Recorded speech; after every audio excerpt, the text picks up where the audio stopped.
ഒരു 25 ദിവസം കഴിഞ്ഞപ്പോൾ തന്നെ എനിക്ക് എന്റെ ഷുഗർ ലെവല് 170 വന്നു. അതിൽ പ്രധാനപ്പെട്ടത്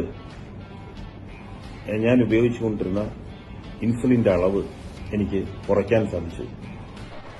ഡോക്ടറുടെ അടുത്ത് പോയാൽ പെയിൻ കില്ലറിന് മരുന്ന് തരും. അത് ഒരാഴ്ച കഴിയുമ്പോൾ പിന്നെയും അത് തുടങ്ങുമായിരുന്നു. അങ്ങനെ ബുദ്ധിമുട്ടിരിക്കുന്ന സമയത്ത് എൻ്റെ ഒരു സുഹൃത്ത് എനിക്കൊരു പ്രോഡക്റ്റ് പരിചയപ്പെടുത്തി, ഐകോഫി എന്നുള്ള പ്രോഡക്റ്റ്. ഈ കറുപ്പ് വന്ന് പൊട്ടിയതൊക്കെ ഇപ്പോൾ അതിന്റെ കളറും വൈറ്റ് ആയി തുടങ്ങിയിട്ടുണ്ട്. ഒരുപാട് മാറ്റമുണ്ട്. വരെ താമസിച്ചില്ല. ഒന്നാമത്തെ നന്നായി വർത്തമാനം പറയാൻ പറ്റുന്നില്ല. ഇപ്പൊ നന്നായി വർത്തമാനം പറയാൻ പറ്റുന്നുണ്ട്. മരുന്ന് കഴിക്കുമ്പോഴാണ് സാധിച്ചു. അത് കഴിഞ്ഞിട്ട് 3 months കഴിഞ്ഞപ്പോൾ ഡോക്ടർ പറഞ്ഞതെന്ന് വെച്ചിട്ടുണ്ടെങ്കിൽ ഇനി ഇൻസുലിനോ കാര്യങ്ങളോ യൂസ് ചെയ്യേണ്ട ആൾക്ക് ഹെൽത്തി ആയിട്ടുള്ള ഡയബറ്റിക് ലെവൽ.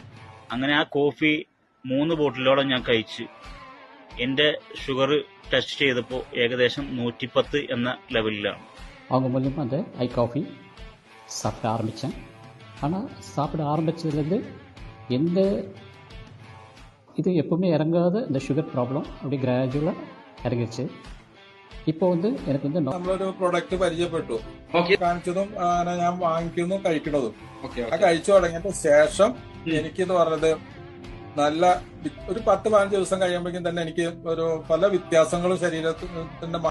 ഞങ്ങള് എന്ത് ചെയ്യുന്നു, മരുന്ന് കഴിച്ചിട്ട് വലിയ വ്യത്യാസം കാണാത്തിരുന്ന അവസരത്തിൽ